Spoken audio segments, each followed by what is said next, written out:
হাঁসের মাংস দিয়ে ইফতার করতে চান কিন্তু সময়ের অভাবে রান্না করতে পারছেন না, তাহলে আপনার জন্য পছন্দের একটি জায়গা হতে পারে পূর্বাচল। আপনাদেরকে আজকে নিয়ে যাব পূর্বাচলের 300 ফিটের এমন একটি বাজারে, যেখানে আপনি পেয়ে যাবেন হাঁসের মাংসের সাথে পরোটা, রুমালি রুটি, ভাত, সাথে আরও অনেক কিছু। বসুন্ধরা টয়লেট্রিজ প্রেজেন্স ঢাকার ইফতারে আপনাদের সবাইকে আমন্ত্রণ জানাচ্ছি আমি তানজির রহমান।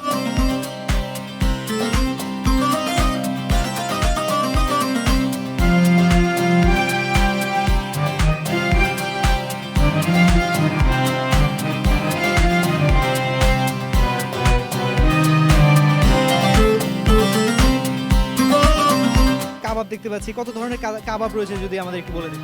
কাবাব এনে দেখা যায় আপনার এটা হইলো শিক কাবাব, এরপর জুজি কাবাব, ললিপপ, এরপর আছে বডি কাবাব, এরপর আছে এই তান্দুরি একটা আছে, এটা হইলো তান্দুরি, এটা মালাই তান্দুরি বলে।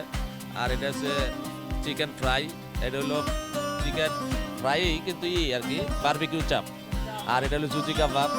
সব মশার বিরুদ্ধে সুরক্ষা দিতে এলো বসুন্ধরা এক্সট্রিম অ্যারোসল, মশার বিরুদ্ধে এক্সট্রিম সুরক্ষা।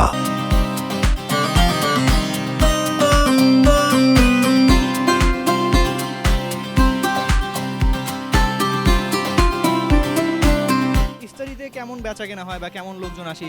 প্রায় 20 থেকে 35 আইটেম আছে এখানে। আমার হাতে ডাইনিং পাশেও রয়েছে স্পঞ্জের মালাই চপ, রসমালাই, এটা হচ্ছে পার পিস 40 টাকা, কেজি হচ্ছে 12 পিস 400 টাকা।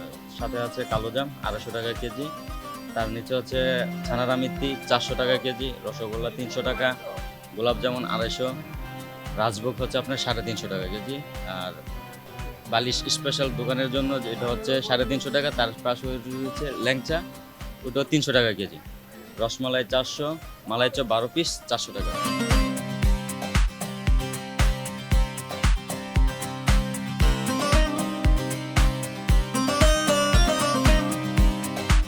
স্পেশালি যেমন হান্ডি আইটেমগুলো আছে, যেমন হান্ডিতে আপনার হাঁস আছে, হান্ডি হাঁস, হান্ডি বিফ, হান্ডি মাটন, পরে হান্ডি কলিজা আছে, গরুর নেহারি আছে।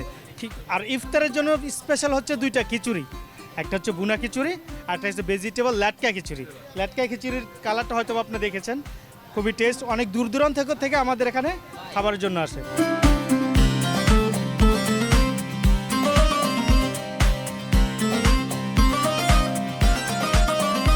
ইফতারির সময় যতই গড়াচ্ছে, দূর দূরান্ত থেকে ভোজন রসিকদের আনাগোনা এখানে ততই বেড়ে যাচ্ছে।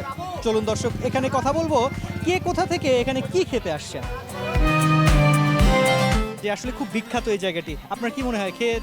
নীলা মার্কেটটা আসলে শুরু থেকে আমরা এখানে আসি। এইখানে আসলে মুখরোচক কিছু কিছু খাবার আছে যেগুলো আমরা আগে পেতাম না। যেমন আমরা অন্য জায়গায় ধানমন্ডিতে যেতাম, এখন নীলা মার্কেটে এই টাইপের কিছু খাবার এই দিকে আসছে, আস্তে আস্তে আর কি এখানটা জমজমাট হয়ে গেছে।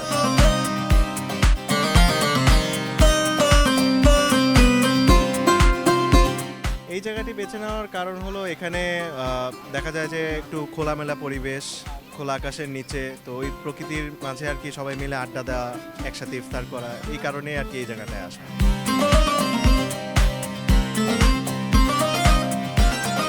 আমার ফ্যামিলি মেম্বাররা, আমার গ্রাম থেকে যত বন্ধু বান্ধব আসে, আমি সবাইকেই একবার হলেও আমি এখানে নিয়ে আসি। ঠিক আছে, আমি ভিতর থেকে টেস্ট করি। আসলে আজকে ইফতারের জন্য আসছি, কিন্তু আলহামদুলিল্লাহ হাঁসের মাংসটা অনেক টেস্ট এখানে।